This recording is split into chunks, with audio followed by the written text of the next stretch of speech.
90 degree का आगे सीधा या सीधा आगे पूरा पंच कर दिया। बस की वजह पूरा पंच करना है, पूरा पंच करना है। और जैसे डिटेल डालनी है बेटा ऐसे ही निकालनी है, हाथ नहीं लगाना। नो टच पॉलिसी है तो हाथ हमारा भी लगेगा, बच्चे सीधा नहीं लगेगा। अगर ब्लीडिंग हो जाती है इत्तेफाक से तो ये हमें डिस्पोजल, इसके पीछे डिस्पोजल दे दिया है इन्होंने, इसके पीछे डिस्पोजल दे दिया है। ये जरासीम से पाक है। वैक्सीनेशन का बहुत आसान सा फार्मूला, बहुत ये मेडिसिन से हटकर है, ये मेडिसिन से हटके बहुत ही आसान तरीका है। उसी जरासीम को हम बहुत मुख्तसर समझाऊंगा मैं आपको। उसी जरासीम को जो कोई भी डिप्थीरिया हो मतलब समझ लो, उसी जरासीम को हल्का करके हम जिसमें बॉडी में इंजेक्ट कर देते हैं। आपकी अब कुदरत बॉडी में कोई मुदाफत रखी हुई है, जो फौज रखी हुई है, जो बाहर की जरासीम में लड़ती है। जिसका के तौर पर बुखार घंटी एक तरह की घंटी होता है, तो वो जरासीम निकलते हैं और जो कमज़ोर जरासीम होता है उसको पटक के मार देते हैं। क्यों आसान होता है, कमज़ोर आदमी को हाथ मार लेता है तो मार देते हैं। अब खुदा ना खासा 3 शॉट देके हम जरासीम की फौज तैयार कर लेते हैं। उनके पास हमारी बॉडी में वो कोड आ जाता है कि इसको मारना कैसा है, इसको कटना कैसा है, ये कैसे मरेगा। अब खुदा ना खासा अब जिंदा जरासीम आता है ताकतवर है बहुत, मगर हमारे पास वो कोड है, मारने का तरीका हमें मालूम है कि हमारी बॉडी को ये मरेगा कैसे, वो बॉडी को जाके मार देगा। वैक्सीन का ये बात, और वैक्सीन 100% 99% बोलेंगे कामयाब है, 1% को छोड़ेंगे तो 100% 99% कामयाब है। आज से पहले चेचक दुनिया में पाई जाती थी, हमने सिर्फ वैक्सीनेशन कर करके इसको दुनिया से मिटा दिया। दुनिया में अब चेचक नहीं पाई जाती, जो हैरान में मिस्र की मम्मियों से भी निकली थी। तो हमारे हौसले बुलंद हो गए। इसकी वजह से हमारा एक शेड्यूल के मुताबिक एक प्रोग्राम जो चल रहा है अभी, जो नया प्रोग्राम है हमारा, पहला टारगेट पोलियो है। पोलियो को हम दुनिया से मिटाएंगे और मिट चुका है दुनिया से, कोई शक नहीं। पाकिस्तान से भी मिट जाएगा, दुनिया ने तय कर लिया है मिटाएंगे चाहे कुछ भी हो जाए, मिटेगा जरूरी है, मिटाएंगे। और उसके बाद दूसरा जो हमारा टारगेट है मिजल पे हम काम कर रहे हैं, पिछले काम करते हुए आ रहे हैं। तो आप नेक्स्ट टाइम हमारा मिजल को हम जो है ना खत्म करेंगे। तो ये दूसरी बीमारी में भी बहुत कमी हो गई है, जैसे डिप्थीरिया और काली खांसी। पहले बहुत फैलती थी, अब काली खांसी आपको बच्चों में मिलेगी नहीं। हमारी वैक्सीनेशन की वजह से रिजल्ट बहुत अच्छा है। और एक छोटी सी बात कि जितना खर्चा गवर्नमेंट का जो है ना एक बीमार आदमी के लिए होता है ना, और जब वैक्सीन में इतना खर्चा नहीं होता, एक माँ बाप का कितना खर्च, एक मिसाल है किसी को डिप्थीरिया हो गया, किसी को पोलियो हो गया, कितना परेशानी की बात है, खर्च करके पूरा हो जाता है, मगर सही नहीं होता। तो गवर्नमेंट चाहती है इससे पहले जो है उसको सेव कर रहे हैं, और सारी मेडिसिन हमें यूनिसेफ देता है फ्री ऑफ। अच्छा सर, इसमें ज़्यादा इफेक्टिव कौन सी है? अगर पोलियो वायरस की बात करें वो ड्रॉप ज़्यादा इफेक्टिव है या फिर इंजेक्शन जो ये ओरियल ड्रॉप होता है, हम ओरियल पे जाते हैं। ओरियल को हम ओरियल को बंद नहीं करें, हम चाहें तो इंजेक्शन के थ्रू बंद करें, ओरियल को बंद नहीं करें। अभी हमारे पानी के अंदर मौजूद है, पानी मौजूद है, लोग लेटिंग कर रहे हैं, बाहर से आ रहे हैं, और इतना ज़्यादा क्या नाम है पोलियो को इंजेक्ट हो गया है कि आप मतलब कोई भी पोलियो केस होता है तो हमें पता है उसकी हिस्ट्री, ये वायरस कहाँ का, लड़काना का कहाँ का नहीं है। मिस्र में जाकर जो है ना एक केस हो गया पोलियो का, यहाँ से कोई गया पीके और पोलियो हो गया, उन्होंने बता दिया इस शहर का, इस इलाके का पोलियो हो गया। इतना हमने पोलियो पे काम किया, इतनी रिसर्च की है। तो पोलियो ज़्यादा रिजल्ट जो है ना उसका अच्छा है, इसका वाइल्ड का बेटा, और उसका जो है ना रिजल्ट जो है ना क्योंकि उसके पिलाने में इसमें उसमें बहुत रिजल्ट की फर्क पड़ जाता है। तो ज़रूरी क्यों होता है, और यहाँ पे इस हॉस्पिटल के अंदर जो कोल्ड चेन है उसको कैसे मेंटेन किया जाता है? जी बेटा कोल्ड चेन जहाँ से वैक्सीन मुख्तसर है, आपने चेन देखिए, जहाँ से वैक्सीन बनती है वहाँ से लेकर जब तक हम इंजेक्ट करते हैं, जब तक एक चेन चलती रहती है। और यहाँ तो हम लोग मेंटेन करते हैं, जब जहाँ से कंटेनर से हमारे जब उतरते हैं ना वैक्सीन, तो ड्राई बर्फ़ के अंदर आते हैं, बाकायदा उसमें मॉनिटर लगे हुए होते हैं बेटा, मॉनिटर लगे हुए होते हैं, उसके अंदर जो बता रहे होते हैं हम लोगों को ना, इतनी एहतियात के साथ चलते हैं उसको। और हम बेटा इसको जो है ना सुबह दोपहर में और सुबह दोनों तरफ इसको टेली करते हैं इसके अंदर। और अब हमारी वैक्सीन का जो रिजल्ट है ना बहुत चढ़ गया। और मज़े की बात ये हमारी वैक्सीन को बहुत खूबियों के साथ उन्होंने लॉन्च कर दिया है। अब इन्होंने जो है ना इसके अंदर एक मॉनिटर, अपना भी मॉनिटर दे दिया है, ज़ाती मॉनिटर दे दिया है इसका, एक वाइल्ड का एक चीज़ का, ताकि वैक्सीन ख़राब नहीं हो। अब उन्होंने वैक्सीन बना ली, मगर इसको बहुत अच्छा किया है इन्होंने, वैक्सीन को पावरफुल किया है अपने हर तरीके के साथ ना। किस तरीके से कि टेम्परेचर, फिर इस पर ये कोई चिट लगा दी इसके ऊपर, दोनों इंडिकेट लगा दिया, ये फुल चेन बेटा। इसकी सबसे इम्पोर्टेंट चीज़ हमारे फुल चेन है, तो फिर सारे मसाइल ख़राब हो जाएंगे। सर जो एक नर्स है उसका सर जो एक इम्यूनाइजेशन के अंदर क्या रोल होती है और उसकी इम्पोर्टेंस क्या होती है नर्स? बेटा माशरे में हर एक की इम्पोर्टेंस है। माशरे में जो पोलियो आजकल हमारा फैला हुआ है, आपका काम, इसका काम, सबका काम है कि बोले बाबा क्या नाम है उसका, लोगों को बोलो पोलियो बताओ। लोग समझते हैं कि मज़हब से लड़ाई चल रही है, अल्लाह मियाँ से लड़ाई चल रही है, माफ़ी के साथ, कि पोलियो नहीं पिलाएंगे, यही मजहबी ये होता है ना। तो हर एक का किरदार है, नर्स का भी, सबका किरदार है। नर्स का हम यही कह सकते हैं कि काउंसलिंग में किरदार उसका हो सकता है कि एजुकेशन दें, ठीक है, उसकी इंफॉर्मेशन दें, और उसके लिए हम सपोर्ट के लिए कर सकते हैं कि जो प्रीवियस जो चीज़ों से फ़ायदा हो चुका है, जैसे चेचक का इन्होंने बताया, तो उसमें क्या था कि पहले था, आपने अभी चेहरे पे निशान देखते हैं किसी को आप, आपको नज़र नहीं आते, क्यों नज़र नहीं आते? That is because of vaccination.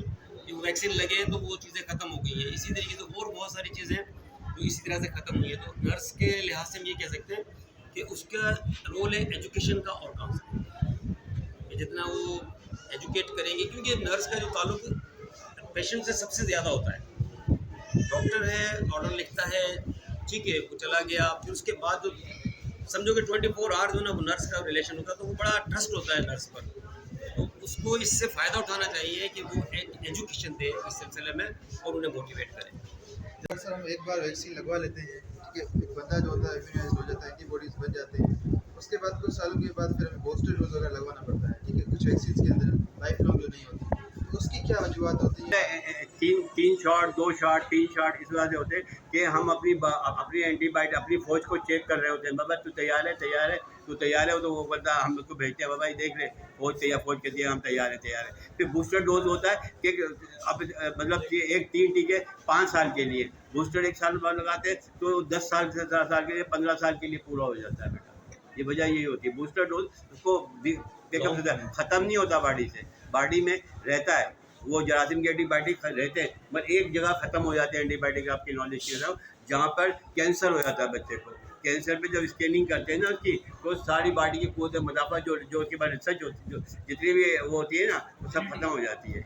और उसके बाद उसको नए सिरे जो वैक्सीनेशन करनी हो। कंट्रा इंडिकेशंस अगर बोलें, जैसे कि HIV वगैरह, एड्स वगैरह, तो उनमें वो वैक्सीन वगैरह नहीं दे सकते, या फिर अगर वैक्सीन की कंट्रा इंडिकेशन वैक्सीनेशन की, तो HIV वगैरह हो गई या एड्स वगैरह, या फिर अगर किसी को डिजीज़ है, ठीक है, अगर सर वैक्सीन दे रहे हैं, जैसे कि यहाँ पे बच्चा लगा के गया है, तो अब इसको लगाने के बाद हम क्या एजुकेशन देंगे कि भाई आपको उसके बाद क्या करना है, 1 हफ्ते के लिए या 10 दिन के बाद, उसके लिए सर क्या education देंगे? HIV के में तो मसला ये होता है कि उसकी जो है जो कूद मदाफ़त होती है ना बेटा, वो तो ख़त्म होती है ना।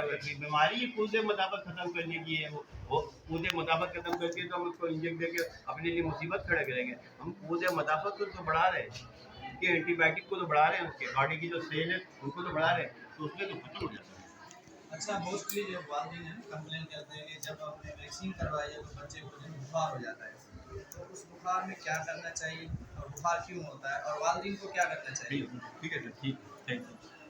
बात इसलिए हम मैं यहाँ बैठता हूँ ना, मैं जब इनसे बात करता हूँ, जब बुखार की अलामत आएगी तो ये अच्छी अलामत है, ये अच्छी अलामत है, क्योंकि हमारी आपसे ये मालूम पड़ रहा है कि हमारी एंटीबायोटिक जो है ना वो काम कर रही है। जब डिप्थेरिया लगाते हैं ना, उसके उसका जो वायरस है वो थोड़ा प्रॉब्लम करता है, तो सूजन हो जाती है, जिस पे हम बर्फ़ की का मशवरा देते हैं। और आप भी कोई इंजेक्शन लगे किसी को भी तो बर्फ़ का मशवरा दिया करें। जितने भी खिलाड़ी इनके जो मसल फुल हो जाते हैं कुछ नहीं करते हैं, सिर्फ बर्फ़ की वो करते हैं। बेहतरीन तरीका बर्फ़ का। फीवर मेरी नॉलेज में ये है कि फीवर का होना ये बताता है हमें कि बच्चे में इम्यूनिटी पैदा हो रही है, वो फाइट कर रहे हैं, एंटीबॉडीज फाइट कर रही हैं सर सही बोल रहे हैं। विद वायरस, तो ये इसी वजह से वो फीवर होता है। जब फाइल खराब हो जाए तो कैसे पता चलता है कि ये जो वैक्सीन है अब काबिल इस्तेमाल नहीं है, ये फाइल खराब हो गया? सर मैंने आपको फिर बताया, हमारा मॉनिटर दिए हुए हैं, मतलब मॉनिटर दिए हुए हैं, ये मॉनिटर है, हर वैक्सीन पे मॉनिटर है, इसका कलर मैच कर जाएगा ना, तो फिर हम नहीं कराएंगे। सर थोड़ा इस तरफ कीजिएगा, सर इस तरफ कीजिएगा थोड़ा। सर जैसे कि सर हमने वैक्सीन की टाइप्स पढ़ी, तो उसमें कुछ लाइव ये इंडिकेटर दिया गया है, ये अगर कलर चेंज हो जाए तो इससे पता चलता है कि वैक्सीन जो है ना वो कोल्ड चेन से निकल चुकी है और ये हिफाजत नहीं होगी इसकी।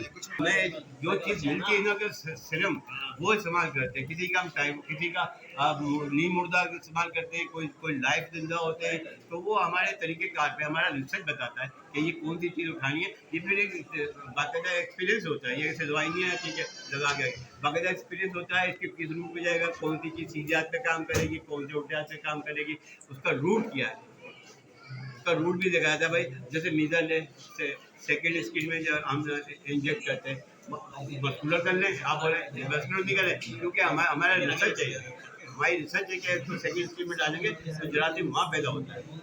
बट जो हेपेटाइटिस बी वैक्सीन लगाते हैं वो विद इन 24 आवर्स लगती है, उसके बाद दो या 3 दिन के बाद क्यों नहीं लगती? हम 1.5 महीने बाद क्यों वैक्सीन स्टार्ट करते हैं? हम 1.5 महीने बाद क्यों करते हैं? हम मिजल 9 महीने में क्यों देते हैं? उसकी वजह ये कि जब बच्चा माँ के पेट से आता है ना, तो उसके एंटीबायोटिक लेके आ रहा होता है, उसकी ताकत लेके आ रहा होता है। कितने दिन तुझे माँ का दूध याद दिला दिया, छठी का याद दूध दिला दिया, 3 या 4 दिन का दूध होता है, तो वो बड़ा काम का दूध होता है, बॉडी में नेक्स्ट जब तक मरता नहीं है उस बॉडी में मौजूद रहता है और एंटीबायोटिक देता रहता है। होती है कि वो जब बच्चा जब पैदा होता है ना, तो उसमें अभी माँ की ताकत होती है, माँ के खून के थ्रू, तो उसमें कोई ऐसी चीज़ होती नहीं है जिसकी वजह से हम रिस्क ले सकें। तो हमें पता है इसको हेपेटाइटिस बी अभी नहीं हुआ होगा, अभी हम लगा सकते हैं 24 घंटे में, और 24 घंटे के बाद लगाएंगे तो जो जरासीम अगर उसकी माँ से बॉडी से लेकर भी आएगा ना, तो वो एक्टिव हो जाएंगे। इंफ्रास्ट्रक्चर भी एतिरो कोन जेतिरा पेनाफ्लेक्स त लॻी आहिनि हाणे, माना इन खां जेको आहे न इलाही आसानी थी वेंदी आहे पेशेंट खे सम्झण जे लाइ कि कहिड़ो वार्ड किथे आहे। मैम हाणे जेको आहे तमामु सुठो थी वियो अथई भेटाई हॉस्पिटल में।